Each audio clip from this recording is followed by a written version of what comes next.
Got a lot of ground to cover tonight. All right. Are we ready? Yeah. We're ready. Exactly, 8:40. Let's go. Good evening. Tonight we're learning Daf Mem Zayin and as well Daf Mem Ches Amud Aleph.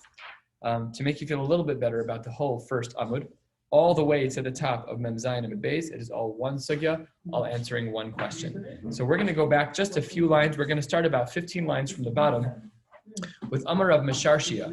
We did read this yesterday, but we're going to start from here. It's a bit of a cleaner start, and we'll make sure that we add all the appropriate context. Mem Vav Amud Beis, about 15 lines from the bottom, Amar of Mesharshia. Now, if you recall, yesterday we learned that there were a number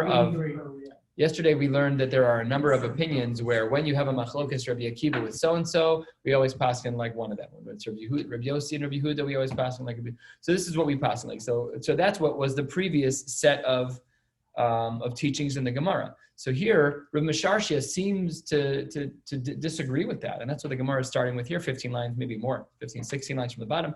Amar Rav Mesharshia, Leisnu Hulani Klali. All of these rules of if Rav Yossi's passing like Rabbi Yehuda, we agree like, no, none of those rules. We don't agree with any of that. There's no preset rules as to how we paskin. It's not always going to be Rabbi Yehuda over Rabbi Akiva. It's not always going to be Rabbi Yossi over Rabbi Yehuda. It's just what it is. So ask the Gemara, Minale Rav Mesharshia ha. How do we know, Rav Mesharshia, how do we know where your source comes from that you can say we don't paskin this way? Now the Gemara is going to present literally 7 different answers between here and the top of Daf Mem Zayin Amud Beis. The 7th answer is the only one that doesn't have Mar Makomos to it. It's just a svara, and all the previous 6 are the wrong answers, as it were, or answers that don't kind of really explain Rav Mesharshia. So I'll just say it a few times as we move along, but the question we're trying to answer is as follows. How does Rav Mesharshia know that we don't hold of these rules of when there's a machlokas of Rabbi Yossi and whoever, any two of Tanaim, how do we know that we don't follow those rules? It's so interesting because really the real question is how do we know that there is such a rule? I mean, I know they said that there's a rule, but like it's a bigger fetish to say that any time there's an machlokas with this person, it always goes like this, then the question of, no, that's not how it goes. You have to decide each case on its own. Obviously, the starting point, I mean, historically speaking, Rav Mesharshia lived later than Rav Yochanan, and Rav Yochanan was the source for all this information. Mm-hmm. So if you're going to undo Rav Yochanan, you better have Mari Makomos, because he was a very early Amor. But the Gemara doesn't ask Rav Yochanan, how do you know that it always goes like that? Nope, the Gemara doesn't say boo about him. The question's on Rav Mesharshia. Do you just say that there was a basis and decided what sounded better in every case? Or they set down rules? No, Rav Yochanan, we don't know Rav Yochanan's Mari Makom, but we take it as word. Yeah, we take it at face value, correct. Yeah, that is correct. So Rav Mesharshia, we're trying to understand, do you really have what to stand on to say that we don't hold like these preferences within Psak? So answer number 1, about 12 lines from the bottom. If you want to say that it's from the following Mishnah, a Mishnah that we learned a couple of days ago, if not yesterday, I can't remember. Reb Shimon Omer, Lamaha Davar Domeh. We said, what is it comparable to? We were talking about their overlapping Venn diagrams of locations of Eruvin. And here he said, what is that comparable to? It's comparable to Legimel Chatzeros Psuchos Zu Lezu, Upsuchos Tershu Sarabim. 3 Chatzeros, A, B, C, right next to each other, right, left, middle, they're all connected. Eruv Shtayim Hachitzonos Im HaEmtzais. The 2 outer ones make an Eruv with the middle one. Himu Terasima Hen Vehimu Terasima. You're allowed to go in and out of the Chatzeros. That's not a problem. Ushtayim Hachitzonos Asura Zunzu. However, the 2 outer ones, the rightmost one and the leftmost one, they're not allowed to be in each other's Rishuyos. And that is the Mari Makom that we're starting with. Amar Rav Chama Bar Guria, Amar Rab, Halacha ki Reb Shimon. What do we see here? That the halacha is like Reb Shimon. Asks the Gemara, Uman Paligale, who is the one who argues on this shita of Reb Shimon? That is Rabbi Yehuda. That's a problem because we just said here that we paskin like Reb Shimon. And you, Rab, just said we paskin like Reb Shimon. It must be Shma Mina Leisnehu. This must be the Mari Makom for Rav Mesharshia. Because what do we see? We have a machlokas Rabbi Yehuda and Reb Shimon, and we say that the halacha is like Reb Shimon. But Rabbi Yehuda says that when you have a machlokas Rabbi Yehuda and Reb Shimon, halacha is like Rabbi Yehuda. So we see, therefore, that we're not accepting Rav Yochanan's earlier statement of preferential psak. Says the Gemara, that's not a good argument. To my kushya, what kind of question is that? Says the Gemara, Dilma hecha de itmar itmar. Where there's an explicit statement that we hold like Reb Shimon, for example, then we paskin like Reb Shimon. But without it, then we would default to the rules of Reb Yochanan. Heicha de lo idmar lo idmar. And here we have an explicit statement that we follow like Reb Shimon. So therefore, Reb Masharsha doesn't have a proof from this source, because maybe the only reason why we broke the rule here and we paskin like Reb Shimon is because Rav gave an explicit statement that we hold like Reb Shimon. And therefore, Reb Masharsha, we're back to our question. Answer number 2, 6 lines from the bottom. Ella, maybe Reb Masharsha learned that we don't have preferential psak from the following source. Ella mehad, it's not from the following Mishnah. Ir shel yachid v'naseis shel rabim. You have a very small locale, very few people live there. It's considered a reshus hayachid, and then you turn it into a reshus harabim. Gets taken over by the city. Ma'arvin es kula. You're allowed to make an eruv there, no problem at all, because people know it as a reshus hayachid, no problem. What about the reverse? Shel rabim v'naseis shel yachid. If it's a large place and it was privatized, ein ma'arvin es kula. You cannot make an eruv on everything. Ella im kain, unless there was a city that was named Chadasha, and it was a city in Yehuda sheyesh ba 50 diurim divrei Rabbi Yehuda. Rabbi Yehuda said, if you have a place that's Rabim and you make it and you privatize it, you're only allowed to make an eruv if you attach a city that's similar to the size of the city of Chadasha that has 50 people. That's a sheet of Rabbi Yehuda. Rabbi Shimon Omer, turning to the top of Zayin Maral, of Shalosh Chatzer Shel Shnei Batim. No, it has to be 3 Chatzeros, in which each one we will have at least 2 houses. So that's the source in the Tanaim. We still don't know yet how Rav Masharsha would find his source here, that there's no preferential psak. So it says the Gemara, top line, V'amar Rav Chama bar Guria Amar Rab, halacha ki Reb Shimon. We see here again that the halacha is like Reb Shimon. What did Rabbi Yochanan say? Rabbi Yochanan said that when it's Reb Shimon and Rabbi Yehuda, the halacha is like Rabbi Yehuda. Here we see it's like Reb Shimon. It says the Gemara, Man Pali Galei. Who was the dissenting opinion against Reb Shimon? It says the Gemara, Rabbi Yehuda. We see from here, it must be that this is the source for Rav Masharsha, that we have preferential psak, that we don't have preferential psak, thank you, because we see that we pass on like Rav Shimon against Rabbi Yehuda. Gives the Gemara the same answer again. No, Rav added a statement here that we pass on like Rav Shimon. It's not like there was any lack of clarity. Umay Kusha, what kind of question was that? We have an explicit statement in the Amoraim that we hold like Rav Shimon, but but where we don't have an explicit statement in the Amoraim of how we paskin, then lo itmar, then we would follow the rules of Rabbi Yochanan, and we would have paskin like Rabbi Yehuda. So that rejects answer number 2. I have in my Gemara A1, A2, A3, A4. I have like all coded out so that like I can quickly try to find them as I'm learning. It makes it easier to do chazara sometimes. So they agree that it's unless otherwise noted. This answer in the Gemara, which will be repeated a few more times, unless otherwise noted, the rules apply. That's the response to Masharsha. No, that's a ridiculous argument. The 2 cases that you have so far both had an Amora saying we paskin like Reb Shimon. There we had an explicit reason to paskin like Reb Shimon. But without that, then we default to Rabbi Yochanan, and then we have the preferential psak of Rabbi Yehuda over Reb Shimon. Answer 3, 4 lines down. Mem Zayin and Aleph says the Gemara, Ela Meha, it must be from a different Mishnah. It's not the Mishnah, right? In the world of Eruvin Chatzeros, what happens if you leave your house by Eruvin Chatzeros, right? You want to be able to use your house, for people to carry in the Chatzer. Are you allowed to just leave your house? Hamaniach is based. So let's say someone leaves their house, and instead of living in West Rogers Park, I decide to move to another community. Maybe I'll move to New York. You never know. Maybe it's possible. You never know. So says the Gemara, he's packing.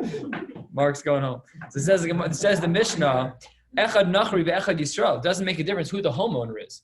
Oser. They ruin it. They ruin that chatzer. That's a problem. That does not work. In other words, we know here you'd have to rent from them in order to solve that problem. But here it would not work. You wouldn't be allowed to carry Divrei Rav Meir. That's a sheet of Rav Meir. Rabbi Yehuda Omer Eino Oser. He says no problem at all. If the house is empty, big deal. Nobody's living there. It's fine. That's a sheet of Rabbi Yehuda. Number 3, Rabbi Yossi Omer Nachri Oser Yisrael Eino Oser. He makes a distinction. If the house belongs to a goy, then the house is Oser. But if the house belongs to a yid, the house is not Oser. Why the distinction? The Mishnah gives its own explanation. What are you going to do? You're going to walk from. You can't walk everywhere. Like that's not reasonable. So therefore, if I'm in a neighborhood that's outside of my tchum, so I'm not worried about you coming back home. And because I'm not worried about you coming back home, so therefore it doesn't ruin the chatzer. And that's Rav Yossi's opinion, is that by a nachri who can travel on Shabbos, he may come back and ruin the chatzer. So therefore, by a nachri it's a problem, and by a Jew it's not a problem. The last sheet of this Mishnah, Reb Shimon Omer, even if you didn't leave the city limit, I'm going to my parents' house, I'm going to my sister's house, my brother's house, I didn't go far. Eino Oser. That will also, that's the most lenient sheet. That won't ruin the chutzner either. Why not? I'm done. I checked out. I'm out of my house for Shabbos. I'm out. I'm sleeping by the in-laws. What? What? So it's a new shvisa, that's why? An ushpisa? A new. Oh, a new shvisa. You're No. Shvisa. I'm like, they're missing holidays here. No, no, it's because of Hesach Hadas. It's because of Hesach Hadas. It's not because, that's what the Gemara's language is. It's because Hesiach Daito. Meaning the Bnei Chatzar who live there, they're no longer concerned about you. You checked out. You're done. They assume you're out for Shabbos. So the poskim ask, okay, well, what if you do come home? Then do you ruin the Chatzar Shaila in the poskim, if in fact you do? But this assumes that you don't. Okay, that's the Mishnah. We still remember the same question of Rav Mesharshia. How does he support his opinion that he rejects preferential psak? Says the Gemara, V'amar Rav Chama Bar Goria Amarav, halacha ki Reb Shimon. Again, halacha ki Reb Shimon. Uman pali galei, Reb Yehuda. I v'amar Reb Yehuda, Reb Shimon, halacha ki Reb Yehuda. So therefore we see yet again, we see that, why is the Gemara asking the same question 15 times in a row? I don't understand. Didn't you get your answer the first time? It's very strange. The Gemara gives a third answer. The Rishonim deal with this. Why are we giving the same exact approach? All three times Rav said the din was like Reb Shimon. All three times the Gemara gave this answer. My kushya. That's very interesting why the Gemara would do that. So obviously the Rishonim will find the chiddush in each case to help us understand as to why that's the case. All right, let's see. What are we up to? Source number 4. Let's try. We still don't have an answer for Reb Mesharshia. Elameha. Maybe it's from a different Mishnah. Ditnan. The Mishnah writes, "V'zehu she'amru he'ani me'arei beraglav." A poor person should make an Eruv Beraglav. What does it mean to make an Eruv Beraglav? You physically go somewhere and you're there through Shkia. And you're Konesh, through Bein HaShmashos, you're Konesh Visa. Rab Meir Omer, Anu Ein Lanu Ela Ani. Only people who are allowed to be Ma'arei Beraglav are poor people. Rabbi Yehuda Omer, Echad Ani ve'Echad Ashir. Absolutely not. It could be anyone. It doesn't make a difference who they are. Lo Amru Me'arvin Bepas Ela Lahakel Al HaAshir Shelo Yetze V'Yar Beraglav. The only reason bread ever became an option in the first place was to make it easier for the Ashir so that he wouldn't have to go out. But Me'ikar Adin, really, not like Reb Meir, but really it should be the case that you're being Ma'arv Beraglav. So that's what the Gemara says. Umasne la Reb Chia bar Ashi Lechia bar Rav Kame de Rav. What was taught in the Amoraim? Echad Ani ve'Echad Ashir. We paskin like Rabbi Yehuda. The Amar le Rav Sim Banami Halacha Rabbi Yehuda. Rabbi Yehuda paskins. Rav paskins like Rabbi Yehuda. Why do I need Rav for that? Why do I need Rav for that? Tarte Lamali. Why do I need Rav to say we paskin like Rabbi Yehuda? And Rabbi Yochanan, who believes in preferential psak, to say that by definition Rabbi Yehuda wins in this machlokes. Why do I need both? The ha'amris, Rav Meir, Rabbi Yehuda, halacha Rabbi Yehuda. So this is the raya, says the Gemara, to support Rav Mesharshia. By virtue of the fact that Rav had to say the halacha was like Rabbi Yehuda, it shows we don't like Rabbi Yochanan. Because otherwise Rav's statement is totally extra. I don't need you, Rav. We have Rabbi Yochanan. Rabbi Yochanan said that Rabbi Yehuda wins. Comes along Rav and says, we passing like Rabbi Yehuda. I don't need you. Unless we don't hold like Rabbi Yochanan. So that's Rav Mesharshia's argument over here. Says the Gemara, nope, doesn't work. Umay kusha, bad question. Dilma Rav less leila hani klole. Maybe Rav himself doesn't agree with preferential treatment. Maybe, but Rabbi Yochanan does. Maybe Rav doesn't. And maybe that's where Rav Mesharshia gets it from, or maybe only Rav holds that way and not Rav Mesharshia, which is the subtle answer. Really, It means like this, that Rav Mesharshia is trying to find a Mari Makom that we don't believe in preferential psak, right? That's what he's trying to do. Right, it's proof from Rav. See, but the Gemara is saying, Rav Mesharshia, that doesn't mean you hold that way. In this case, it could just be that Rav held that way, and that's why he opened his mouth. That doesn't mean anything for you, Rav Mesharshia. It's not a raya. I could have heard the other way too. I could have heard them say, you have a precedent in Rav. But says the Gemara, it could just be that in that case, it's just a din in Rav, that Rav argues with Rav Yochanan as to whether or not we have preferential psak. And not Rav Mesharshia. In this one case or in general? In general, Rav holds that way. We'll see that that's going to be the conclusion of the Gemara as well. That has to do with this answer with Rav. But the Gemara says, based on this svara, that this statement of Rav is not duplicitous. The fact that it's not duplicative. Sorry, different word. They have different implications. So it's not doubled, okay? Fine. So that's how the Gemara answers this, by saying that no, Rav just said it because he doesn't hold the Rav Yochanan. But that doesn't mean that Rav Mesharshia, that doesn't mean that Rav Mesharshia agree. That doesn't mean Rav Mesharshia has a Mari Makom to support his shita, even though Rav says that way. But it doesn't mean that Rav Mesharshia holds that way. And that brings us to answer number 5. Almost halfway down, Mem Zayin Amud Aleph. Says the Gemara, Elamei Haditnan Hayavama. There's a woman who is subject to the world of Yibum. Lo sachlos v'lo tisiabim. She cannot do chalitza and she cannot do Yibum. Ad sheyehu la shlosha chodashim. Famous din. This is well known. a woman gets divorced, if a woman's husband, Rahman al passes away, 3 months before she can get married, just to make sure she's not pregnant, the post can write, as we'll see today, some sharp language. Even if we take pregnancy tests, even if she's a mapelis, even if she miscarries, we still don't allow her to get married within those 3 months. Okay, so let's see some of the Marim Komos here. So that's the din by the Yavama. V'chein she'ar kol hanashim. All this applies to all women. Lo yinaseu, they cannot get fully married. Lo yisarsu, they cannot get halachically engaged. Ad sheyehu lehen shlosha chodashim, 3 months. Echad besulos, even a woman who's never had tashma shamita. Okay, that's pretty extreme. Ve'echad be'ulos, a woman who has had tashma shamita. Ve'echad almanos, ve'echad grushos, divorced women. Echad arusos, even a woman who's only ever been engaged, who's also besula. Ve'echad nesuos, even a woman who's been married. All of them are obligated to wait 3 months. But Rabbi Huda, this is now the first shita, all of this was the Tanakama in this Mishnah. Comes along, Rabbi Huda says halfway down, Mem Zayin Radav says Rabbi Huda, there you are. Rabbi Huda Omer, Nesuos Yisarsu, those who've been married are allowed to get engaged. The Arusos Yinasu, and those who've been engaged are allowed to get married. Namely, Tashma Shemitah is going to be the dividing line. If you've never had Tashma Shemitah, we don't assume you're pregnant. I ben Sira, the story of the mikvah. Okay, fine. It's an exception and not the rule. But if a woman's only ever been engaged, if she was an arusas, then yinasu echutz, except for one particular scenario. Me arusa should be Yehuda mipnei shalibo gaspa. This is referenced in another Gemara in Shas, where there were people who were having yichud before they got married, and those arusos are considered to have tashma shamita. What the makeh b'patish of a chuppah is in the yichud room. Because once a couple has been in a yichud room for an amount of time for which tashma shamita is viable, so even if they haven't had tashma, then we assume that she's ba'ula. That's real shilas for a ksuba. Let's say that a woman, let's say, God forbid, a couple gets married in the yichud room for the appropriate amount of time. They check the room, it's perfect, and then they get divorced. And they say verbally, we never had tashma shamita. Is that enough? Is she a ba'ula now? Does her ksuba change for the next husband? So fine, all of this are questions. In this case, in the case of Arusa Shabi Yehuda, Gaspa, there was yichud there. So that would be the exception there, that doesn't count. Oh yeah. It's not so crazy anymore. Nowadays, the shilas are much worse than that. Nowadays, the shilas are when a person was in high school, they had tashma shamita, and now they've done tshuva, now they want to get married. Do they have to tell their husband that the ksuba should really be meya, not masai? That's not kishmak. And does it have to say basulta da? It's not kishmak. Not kishmak. The reading is one thing, absolutely. 100% what's out loud, but it's a star. So it's a real shot. So it could be mekachtos in the star. But it's still, I mean, it's not a binding document in that way. The kinyan is going to be with the ring. It's going to be, it's nicknames bekesef. Okay, so this Mishnah, that was the Shita of Rabbi Yehuda. Let's see, we saw the Tanakama and Rabbi Yehuda. Rabbi Yehuda was more lenient than the Tanakama. Let's see Rabbi Yossi. Rabbi Yossi, Omer, Kol HaNashim Yisarsu. All women are allowed to get engaged. Chutz min ha'alman amidnei ha'ivul. He's even more lenient. Everyone, I don't care who you are, everyone's allowed to get engaged, except for a woman who is in evil. This is Rashi in her Avelis. This is Rashi, 12 lines or so from the bottom of the page. Maybe a little more. Dibra Maschel chutz min ha'almana mipnei ha'ivul. Rashi says she'asur le'ares kol yemei evla.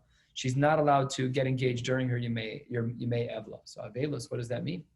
So at a maximum, it's 30 days. Is it only talking about Shiva? Is it only talking about Shloshim? Okay, good questions. So this is all the stories of the Mishnah. Now let's take it a little further. V'amrinan, halfway down. V'amrinan, Rabbi Elazar lo al lebei medrasha. One day Rabbi Elazar did not make it to yeshiva. Ashkeche the Ravasi, the Havakayim. He saw that Ravasi had come from yeshiva, so he asked him, Amar le, my Amar bevei medrasha. What did I miss today in yeshiva? So they said, Amar le, hachi Amar Rabbi Yochanan halacha k'Rabbi Yossi. We learned that in this Mishnah about Yavama, that we paskin like Rabbi Yossi, leniently, that any woman is allowed to get engaged, with the exception of a woman who has Avelus. So he says, Mechlal, doesn't that imply the Yechida of Paligale, that somebody argues against Rabbi Yossi? Says the Gemara, why, yes, it does. Absolutely. V'atanya, as the Brisa writes, Hare, Shaisa Redufa Leilech Lebeisavia. There's a woman who ran away to her father's house. O Shahaisa La Kasim Bala, a woman, I'm sure this never happens, a woman who's angry at her husband. O Shahaya Bala Zakein, the husband was old, or Chola, or sick, or Shahaisa Hi Chola, she was sick, or Akara, she wasn't able to have kids. Zakena, she was old, Katana, she was a child of islandess, she's incapable of having children. Vishen Roi Leleid, another iteration of islandess, for whatever their different cases, we're not going to spend time on that. Oh, Shahaya Bala Chavosh Bebesa Asurim, can't get pregnant that way, he's in jail. The Hamapelas, even a woman who Even a woman who, God forbid, miscarries, lachar misas baila, kulan tzrichen lahamtin gimel chadashim, divrei Rav Meir, very, very, very strict shita across the boards, similar to the shita we saw above in the mission name of Rav Meir.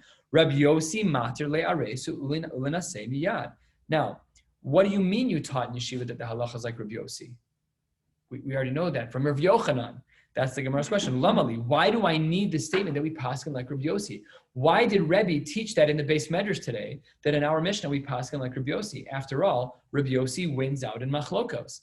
The ha'amris, Rav Meir v'Rav Yosi, halacha k'Rav Yosi. So says the Gemara, I don't understand. Right by the little cutout in the Gemara, last of the shortest line, says the Gemara, umay kusha, that's not a good case. When there's a machlokes Rav Meir and Rav Yosi, you cannot learn that way. Why not? Because Dilma la'afuke mid Rav Nachman bar Shmuel, maybe what's happening here and why we needed a specific statement to say we hold like Rav Yosi is because Rav Meir is different. Why is Rav Meir different? The Amar, halacha k'Rabbi Meir b'gzeirosa. Wherever Rav Meir gave a formal gzeira, so the Rav Nachman bar Shmuel says that in those cases we do taka paskin like the opinion of Rav Meir. So that's why here we needed a specific line to say that we paskin like Rav Yosi, to show that we don't hold Rav Meir's gzeros even against Rav Yosi. And that's how the Gemara answers that question. We're up to question 6. This is going to be the last of the questions that we reject, and then we'll finally accept our answer and move to a slightly different sugya. Elameha, let's try again. Ditanya, this is a brisa in contrast to all of the previous Mari Makomos, which were Mishnayos. An important point to understand for the continuation of this Gemara.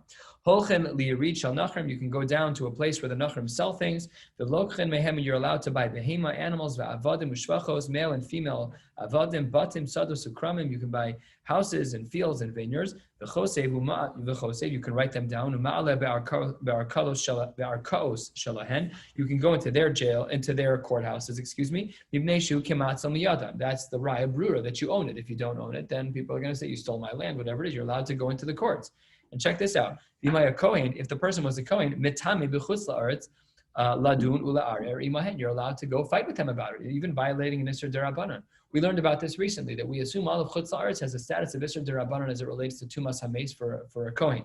And then says the Gemara, this Brisa says a wild line, and we will correct it. Uchashem shemetame b'Chutz La'aretz, kach metame b'Veis HaKvaros. Wow, a Kohen is allowed to violate an Isser Doraisa to go fight with a guy about a piece of property? No way. These next few words are an interjection in the Brisa. We'll come back to the Brisa. Beis HaKvaros salka daitach. Are you kidding? A Kohen's allowed to violate an Isser Doraisa. Tuma Doraisa he. We know that if there's a Meser that it's an Isser Doraisa. So therefore, says the Gemara, no. Ela beveis hapras derabbanan. Beis hapras we learned about. Beis hapras is a field that was plowed where there was one person who was buried there. We don't know where the body is. That's called the Beis hapras. It's not an Isser Doraisa. You can't say for sure that you're going to be walking over a mace. It's only an Isser Derabbanan. Continues the Brisa, 3 lines from the bottom. Umetame lisa isha lil motora. You can also be metame. You can go into Chutz La'aretz to marry a woman or to learn Torah. Amar Rav Yehuda Emasai. What are the parameters of this last din that you're allowed to leave town? You're allowed to leave Eretz Yisrael. That's bisman she'ein motzei lilmod. That's if you don't have a yeshiva to learn in, you don't have a rebbe to learn by. Aval motzei lilmod lo yitame. But if in fact you have someone to learn with, then you're not allowed to leave. That's a sheet of Rabbi Yehuda. Rabbi Yosi Omer bisman she'motzei lilmod nami yitma. No, you can leave even if you are able to find someone to learn. Why is that the case? Says the Gemara as we turn to the top of Daf Mem Zayin and Beis Lefi, because she'ein min hakol zoche adam lilmod. There's not always good chemistry between people, and sometimes you don't click. And because of that, you're allowed to violate an Isser Derabanan, else the chashash. Even the chashash is enough to leave town. That's the machlokes of Yehuda and Reb Yosi in regards to leaving town to violate an Isser Derabanan of Tumah for a Kohen. Are you allowed to leave Eretz Yisrael to find a Rebbe? Rabbi Yehuda says that you are allowed to, and Rabbi Yosi, you're allowed. Sorry, Rabbi Yehuda says Aval motzei lilmod bisman she'ein motzei lilmod. Rabbi Yehuda says you're only allowed to leave town if you can't find the Rebbe, and Rabbi Yosi says you can leave town under all circumstances. It's interesting though; they're almost the same thing. Rabbi Yehuda says you can leave if you can't find it. That's what I was saying. That you can always leave because you can't always find a good Rebbe. But he was saying just the chashash alone is enough to leave. You don't have to vet it out. That's the implications of Rabbi Yosi. You can just go, oh, I want to go learn in Baranovich. Okay, go learn in Baranovich. It's fine. So that would be seemingly, I'm saying that on my own, I didn't see that inside, but that Right. seems to be the nafkamina between them. Otherwise, of course, they're so close to each other. So Right. Rabbi Yossi would say even the chashash is enough to leave town. Amar Rabbi Yossi, Ma'aseh b'Yosef HaKohen, there's a story with Yosef, who was a Kohen, Shahalach Eitzel Rabbo L'Tzidan L'Lmod Torah. He went to go learn in Tzidan. And what happened there? Amar Rabbi Yochanan, halacha Rabbi Yossi. And on all of this, what do we say? The halacha is like Rabbi Yossi, the most lenient of the opinions. Are we passing like Rabbi Yossi? That's always how we passing against Rabbi Yehuda. Rabbi Yehuda, yeah. So it says the Gemara, Lamali. I don't understand. Rabbi Yochanan, why did you just say that we passing like Rabbi Yossi? I don't need you. We already have your line from a while ago. Rabbi Yochanan was the author of all of the preferential psak gemaras. So why do we have a second statement from Rabbi Yochanan? Lamali v'ha amris Rabbi Yehuda Rabbi Yossi halacha ki Rabbi Yossi. You already passed in this way. Amar Abaye itzrich. And remember, I dropped this hint earlier that this is a brisa. Itzrich sal kadai tachamina hani mili b'mas nisan. I might have thought that these rules apply only in Mishnayos. Aval bebrisa emalo kamash malan. Havamina, that maybe the rules of preferential psak only apply in Mishnayos and don't apply in Brisas, says the Gemara, incorrect. The rules of preferential psak apply everywhere in regards to Tanaim. And that's why Rabbi Yochanan had to say it twice. Ella, rather, what must it be? Where is the source that Rav Misharshia is able to say that there's no preferential psak? Says the Gemara, Hachi Kamar. Hani klale, these rules of preferential psak, Lav divrei hakol ninu. All Rav Misharshia was saying is that not everybody holds this way. Who doesn't hold a preferential psak? Rav les lehani klale. 2 dots. Rav was the dissenting opinion against Rabbi Yochanan. So fundamentally, we have a machlokas Rav Yochanan. Do we have preferential psak? Yes or no? It's funny because in the Klali HaTalmud, we paskin like Rav Bedinan and Shmuel and Halacha. It's like funny because Rav is part of the preferential psak Gemara. He does not gores it. He doesn't hold of it. It's just an interesting conclusion to a Gemara of which Rav was a part. Now, it wasn't a part of Rabbi Yochanan's statement, but in the end of Brachos, they have this section called Klali HaTalmud where it discusses these things. Okay, 2 dots. 8, 9 lines down, Mem Zayin and Beis. A couple of days ago, we learned about Cheftzei Hefker. Remember that we saw that there were things that were kind of rain was an example of Cheftzei Hefker. A sleeping person was in the category of Cheftzei Hefker. So here the Gemara wants to know, because the Mishnayos don't discuss it, what if it's Cheftzei Nachri? It's Cheftzei Nachri like Cheftzei Hefker of a Jew? So let's see. This is what the Gemara is going to discuss here. Amar Rabbi Yehuda Amar Shmuel. Important to note that this is Shmuel. We will see someone argue with him toward the bottom of the Amar. Amar Rabbi Yehuda Amar Shmuel Cheftzei Nachri. If you have objects that belong to a Nachri, ein konen shvisa. They are not allowed to be kona shvisa. And the Gemara wants to know, how does this connect back to the discussion in the Tanaim about not Cheftzei Nachri, just regular chafatzim, regular Cheftzei. What was the line? Cheftzei what?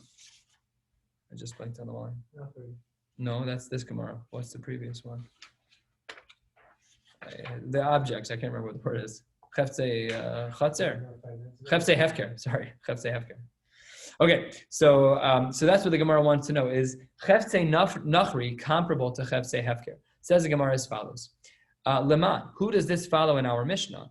Ilema the Rabbanan. If you want to say that it's like the Rabbanan pshita. This seems to match very well because the Rabbanan said, as we learned earlier, the Rabbanan said that Cheftzei Hefker is not Kona Shvisa, and Cheftzei Nachri is very similar. Pshita, Hashda Cheftzei Hefker de Lesbehu Bailem, Ein Konen Shvisa, Cheftzei HaNachri de Islahu Bailem, albeit he's non-Jewish, Mibaya. If he's a guy, he's no din in Shvisa. He's no better than the Kli as it relates to being Kona Shvisa. He's a guy. It's us for him to keep Shabbos. He can't be Kona Shvisa. So says the Gemara, you can't say that this line of Shmuel, that Cheftzei Nachri is not Kona Shvisa, is according to the Rabbanan. That doesn't work. Because it would, if that were to be the case, it would be obvious. Ella says the Gemara, Aliba de Rabbi Yochanan ben Nuri. It must have been the Shita of Rabbi Yochanan ben Nuri that said, Cheftzei Hefker is Kona Shvisa. The Kamash Malan, Eimar de Amar Rabbi Yochanan ben Nuri Konan Shvisa. When is it that Rabbi Yochanan ben Nuri says that Chafatzim are Kona Shvisa? Hanimili Cheftzei Hefker de Leslahu Bailim. That's only true when it's a Cheftzei Hefker, when it's a random object like rain that's falling to Leslu Bailim, that there's no owner. Aval Cheftzei HaNachri Islu Bailim, no. But when you have a Nachri who's the Baal, so then no, then there's no Kenyan Shvisa, and this fits nicely. Or does it? Says the Gemara, a third of the way down, Mem Zayin and Beis Meisvei, we have a question that needs to be asked here. Says the Gemara as follows.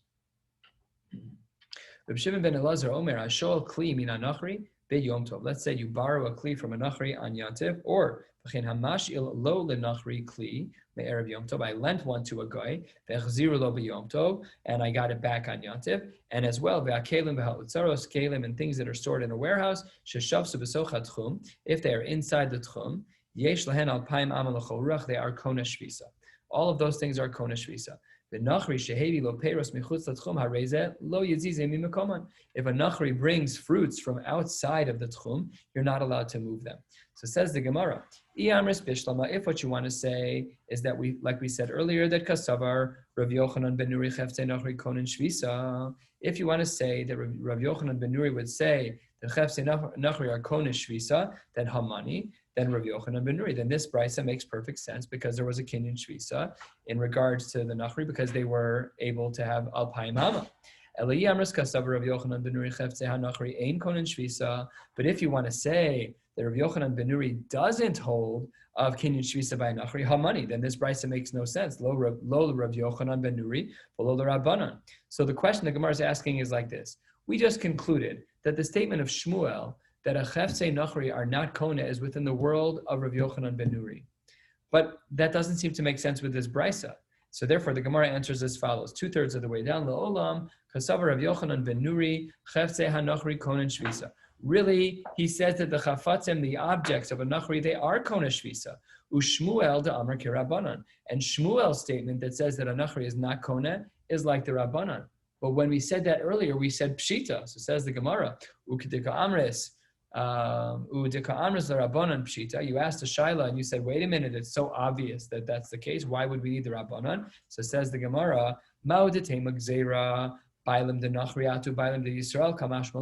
I might have thought that if there was a Baal, if there was a Nachri owner of the Kli, I might have thought that because there's a Baal there, even though he really be'etzem shouldn't be Kona Shvisa, but I might have had a havamina that maybe because there is an owner, then he's like when there's a Jew's an owner, Kamash Malan, that is not the case. And that's how the Gemara concludes this sugya so far. All of that is within the world of Shmuel. What does Shmuel hold? Shmuel said, Cheftei Nachri are not Kona Shvisa. And here's the other side of that coin. For Rav Chia bar Avin Amar Rav Yochanan, he argues with Shmuel and says, Cheftei Nachri Kona Shvisa, Gzeira Bailam de Nachri atu Bailam de Yisrael. So Rav Yochanan over here says that Cheftei Nachri are Kona Shvisa, that if a non-Jew has a Kli, it can be Kona Shvisa and then can be moved 2,000 amos throughout your 2,000 amos that you've got. No problem at all. What's the rationale? The rationale is what Shmuel rejected, and that is whether or not there is a Baal. Because if the Nachri had been Jewish, then we would have had a different din. So we're concerned that we might confuse not a Jew and a non-Jew per se, but the fact that the Kli has a Baal, and there we might have been concerned, and that's why the Shita of Rav Yochanan is against Shmuel. So again, to conclude, Shmuel is of the opinion that Cheftei Nachri are not Kona Shvisa, and Rav Yochanan is of the opinion that Cheftei Nachri are Kona Shvisa, and that brings us to about 10 lines from the bottom, a story that's going to play right into this. Hanhu Dichri, there were some rams, the Asu the Mivrachta. Mivrachta was a city, and it was actually a mere 4,000 amos from the Choza. These two cities they're bubbles, like they were just the Venn diagram, they overlapped with each other. So in theory, you could walk from one into the other. So in such a case, Shara Lahu Rava gave them permission, Libnei Mechoza, from the connected city, to come to Mavrachta, L'nizban L'minayu. On Yantif, you were able to take these animals. You had to buy them. You couldn't give money, of course, but you would make some type of agreement that wouldn't violate the halachos of Shabbos. You were able to take the animals. So says the Gemara, Ravina says, Amarle Ravina L'Rava, what are you talking about? My daitech. What is it that you're talking about? Are you trying to say that Cheftei Nachri are not Kona Shvisa? How can you say that? We have preferential psak with Shmuel and Rav Yochanan, and it's not like that. It should be like Rav Yochanan. So how can you say what you're saying? So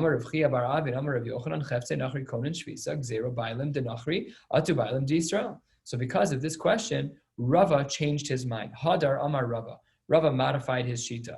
Instead of saying that the Bnei Mechoza were allowed to come into Mavrachta in order to take these animals, he changed it. Lizdevinhu livnei Mavrachta, only the people who live in the city in which the animals were actually present, Dekula Mavrachta leditu kedal amos damya, only there is it permissible to buy these animals. But the people from Bnei Mechoza, Rava retracted. He said that is no longer allowed. because we paskin like Rav Yochanan. So this is an uvda. This is a story in the Gemara. So now we see very clearly we paskin like Rav Yochanan that cheftzei nachri are in fact kona shvisa. Very important idea. Okay, let's continue. We are 2 lines from the bottom, and we are 15 minutes away from Marav. We'll be fine. Says the Gemara, Tani Reb Chia, Cherem, if there was a netting, shebein tchumei Shabbos, between 2 tchumei Shabbos, tzarech mechitza top of memches and aleph, shel barzel lehafsiko. You need a wall of metal to separate them. What's the case here? The case is like this. Let's say that each page of my Gemara is 2,000 amos, okay? So I have right here a city, and I have here a city. The 2,000 amos for the city on my left goes up to the middle, and the 2,000 amos from the city on my right go up to the middle. And in the middle over here is a pool that overlaps both of them, and the cherem, there's a netting right in the middle of that pool.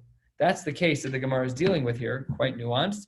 So the case is where there's a net in the pool, that half of the pool belongs to one tchum, and half of the pool belongs to another tchum. So says the Gemara, you need to have a piece of metal in there that separates the 2 sides, because I can't take water, and we know water is made not naidi, we learned this yesterday.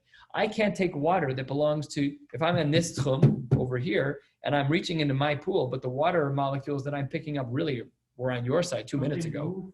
Huh?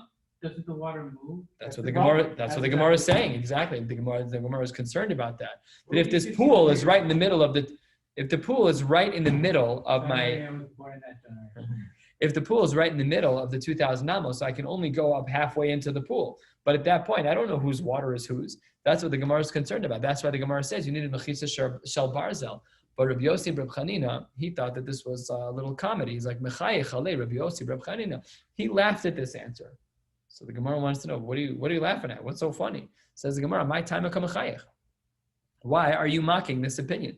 Ilema, if you want to say Mishum detani like Rabbi Yochanan ben Nuri lechumra, that I'm paskening lechumra like Rabbi Yochanan ben Nuri, the Ihu and you Rabbi Yossi Reb Chanina svira like Rabbanan lekula. So you're just more lenient. Mishum desavar lekula man detani lechumra mechayechala. Just because that's like, we would call that bullying in modern day. You don't agree with me, I'm going to laugh at you. So if you, Rabbi Yossi Reb Chanina, are being lenient, so then why would you then mock the shita of this, what is this, Brisa? Why would you mock the shita? It's actually a statement of Rav Chia. Why would you mock this statement of Rav Chia? Says Gemara, that can't be the case. Therefore, Elam Yishum Detanya, maybe it's because, as a Brisa we've seen already, I believe twice, Neharos hamoshchen, if you have flowing water, umayanos hanovin, and you have springs that are spouting forth, harehen karagle kol adam. There we see that they're not kona shvisa at all, but maybe vidilma b'mechunasin. Maybe what we're dealing with is water that's collected, and that Bryce is not applicable here. So there too, why are you laughing? So says the Gemara, Ela mishum dekatani tzarech mechitza shel barzel lahafsiko. He's laughing because of the line that you needed a metal wall. Why was he laughing? What's the big deal about why didn't it include kanim? Why didn't it include reeds? The reason why is because reeds are not waterproof. So it says Rav Yossi Reb Chanina, Shel barzel nami aili b'humaya. This is not like they have like our type of technology where you can build a large, perfect sheet of metal that's waterproof. This is not our generation. But yeah, they're kind of stringing things together with rope. They didn't have crazy glue. What were they going to do? They had mortar, but it's not waterproof. Things can still get through. Says the Gemara, Dilma tzarech ve'ein l'taken lo ka'amar. Maybe what you were saying is that maybe that was the point. Is that really we need that thing, but it won't even work. And therefore it's not even good enough, and therefore you can't take from it. So says the Gemara, no, that's not why he was laughing. Ella, mishum tekalhu shekidu chachamim b'mayim kid Rabbi Tavla. We've seen this 4 or 5 times already, this idea that we have a kula by water, and Rav Yossi Reb Chanina certainly felt it should apply here. Devamine Rav Tavla me'rab mechitza tzluya ma'usha tatzir b'churva. What if you have a wall that's hanging, meaning there's some space at the very bottom of the wall near the ground? Can that be considered a wall by a churva, by a destroyed place? Amarle, ein mechitza tzulia materis ela b'mayim. We have the leniency by mayim. Kal hu sheikilu chachamim b'mayim. And that's why Rabbi Reb Chanina was uncomfortable with this. He's like, what are you talking about? Mechitza shel barzel. Stop. We're allowed to be makel for a fundamentally different reason. We have kulas by water, and you're not applying it here like you should. And that brings us to the 2 dots, 1/3 of the way down. Let's continue. So this goes back to the Mishnah that we saw in Daf Memhei. There, the Mishnah on the bottom of Memhei, a whole bunch of shitas on the bottom there, We said that if a person was sleeping, that was the Mishnah of sleeping, that they get 2,000 amos in each direction. That was Rabbi Yochanan ben Nuri. The Chachamim said you only get 4 amos, right? So that Mishnah there was speaking about someone sleeping, 2,000 amos. According to Rabbi Yochanan ben Nuri, the Chachamim said only 4 amos. So in that Mishnah, that's what the Gemara says here. Chachamim omrim, ein lo ela arba, Rabbi Yehuda hainu tanakama. It seems to be that if you look at the very first shita of that Mishnah and the shita of Rabbi Yehuda, they seem to be identical. They both seem to be saying Talad Amos. So how do we get out of this problem? Answers the Gemara, Amar Rava, Shmona al Shmona ika beinayu. The question is the actual ratio of space, the actual dimensions of space in which you can carry. Rashi helps to explain this 3-4 inches above where we are. Tibur hamaskil Shmona al Shmona ika beinayu. Rashi says, Derabanan savre, Daled l'chol tzedadav hainu shmona al shmona. I get a 4 in all directions, which means really a square of 8 by 8. Rabbi Yehuda savar l'chad ruach v'sulo. You only get it in one direction. So that's the nafkamina between them. Is that one says 8 by 8 and the other says 4 by 4. So let's continue the Gemara. Tanya namihachi. I can support that this is in fact the right answer. As to how to answer this question, because yesh lo shmona al shmona divrei Rav Meir, because Rav Meir, who would be the equivalent of the Chachamim in this case, in our Mishnah, he also holds of 8. And then Rava gives a qualification of this machlokas in our Mishnah. Where does this Mishnah have a machlokas about 8 versus 4? Amar Rava machlokas lahalech. That's only in regards to walking. But in regards to carrying, there is no machlokas. Aval, letaltel divrei hakol arba amos in tfelo. When it comes to carrying in your Dalet Amos, then the Dalet Amos is literal. And let's call it 6 feet by 6 feet. You cannot carry any more. That's Dalet al Dalet. So then ask the Gemara a general question halfway down, and this will bring us to the end of the sugya tonight, and that is as follows: V'hani Dalet Amos heichi ksiva. What's the marimakom for Dalet Amos? We talk about it like water. Where did it come from? We're talking about the whole Masechta. How many times have we spoken about Dalet Amos? You get Dalet Amos here, you don't get Dalet Amos there. Dalet Amos is 8 by 8. It's really 4 by 4. It's half. It's 2 and 2. We're on Daf Mem Ches. We've never spoken about the Marimakom for Dalet al Dalet. So it says the Gemara, where does it come from? The Gemara says it comes from a pasuk in the Torah. Kidatanya, the Brisa writes, Shvu ish tachtav. Kid tachtav. When a person should sit, it should be like what's under them. Vikama tachtav. How much is under them? Gufo shalosh amos. We assume a person's height is approximately 3 amos. Really, just if you want to find out how tall people were, it depends how you paskin. Like Rav Chaim, no, you paskin like the Chazon Ish. So it was somewhere between 4.5 feet and 6 feet was the normal height back in the day, which is a pretty wide spread, a little wider than our spread for the average adult. But it says the Gemara, you get 3 amos for the body. The amma, another amma, kadei lifsho yadav v'raglav. And in order to extend your hands, we include the total height. That is a total of 4 amos now. So maximum 4 amos. That's where we get the shear from. Divrei Rav Meir. And the Gemara then adds in Rabbi Yehuda Omer Gufo Shalosh Amos ve'Ama. Gufo Shalosh Amos. The body gets 3 amos. They agree to that. They also agree ve'Ama to the 4th Ama Kedei sheyital chefetz mitachas margelosav, to take something that's underneath where you're sitting. Umeniach tachas merashasav, a pillow. To move it, it requires a little bit of extra moving space. Margelosav, your feet. Right. Oh, thank you. So he's laying down, so you have to have enough. Yeah, that's definitely what that means. Thank you. So then under your feet, so it says Gemara, those two things sound very, very similar. You have one person who says 3 for the body and 1 for stretching, and the other one who says 3 for the body and 1 for moving a pillow, just logistical space. So it says the Gemara, Mai beinayu, ika beinayu, arba amos mitzum tzamos. One of them holds exactly 4 amos, and the other is more. And the latter opinion, Rabbi Yehuda, Rabbi Yehuda, the latter opinion, who says you're moving the pillow from your feet to your head, he says that it's mitzum tzamos, that it's exactly 4 but no more. Masha'en kain, the earlier opinion of Rav Meir is a little bit more lenient because some people have longer arms. And as we will soon see, some people have much shorter arms. Amar le Rav Misharshia lebre. Rav Misharshia, we're back to Rav Misharshia. We'll end the day like we started, analyzing Rav Misharshia. Rav Misharshia said to his son, Ki ailas l'kamid Rav Papa, when you get to shir, I want you to ask Rav Papa a question. Boimine, ask him the following.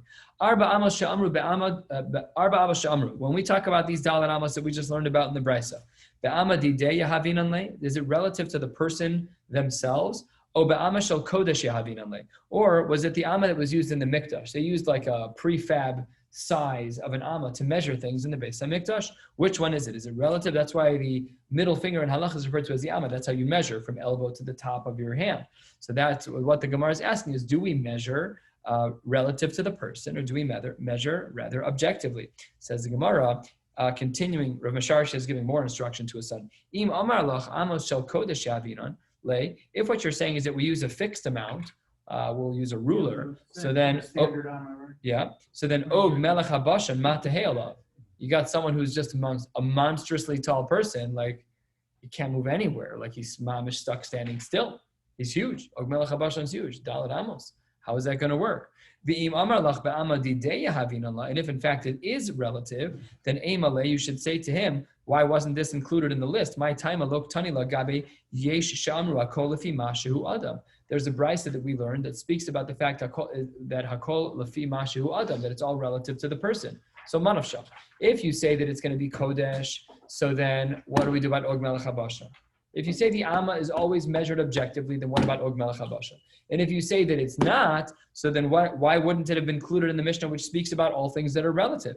Says the Gemara, Rav Masharshia's son did a good job. Kiyasa lekame de Rav Papa. Amar le Rav Papa said back to him after he asked the question, Idai kinan kula hai lo havataninan. If you keep asking such detailed questions, we're not going to have all the answers for them. A very nice compliment. Good job to ask those kinds of questions. And he answers as follows. Le'olam be'amodi de yahavinale. Really, it is relative to the person. My time alok tani gabe yesha amru. Why wasn't this included in that Mishnah of things that are all relative to people? Says the Gemara, Delo psikale. It doesn't apply across the boards. Mishum deika nanas be'evarav. A nanas in the Gemara is a dwarf or someone who's very short. In this case, he's nanas be'evarav. His torso may be normal, his legs are normal, but his arms are particularly short. And therefore, by him, he's the reason why we couldn't include the relative scale of measuring an amma for your dalet amos. We couldn't include him in the list of all things that are relative to people because he's the exception. He breaks the rule, and therefore it couldn't be included. Sikum advarim, we do apply our dalet amos seemingly to our own height, but it's not our own height. When we say the 3 amos are given for my height, that's not what we measure. We measure with an amma. We take elbow to top of the fingers. That's 1, 2, 3, 4. We always measure relative. And og melech habashan, okay, you'd have his space just a little bit bigger. We'll stop here. Have a beautiful night, everyone. A good Shabbos. I'll see you on Shabbos. Another blot and a half on Shabbos. A good Shabbos Shuvah. Yes, a good Shabbos Shuvah.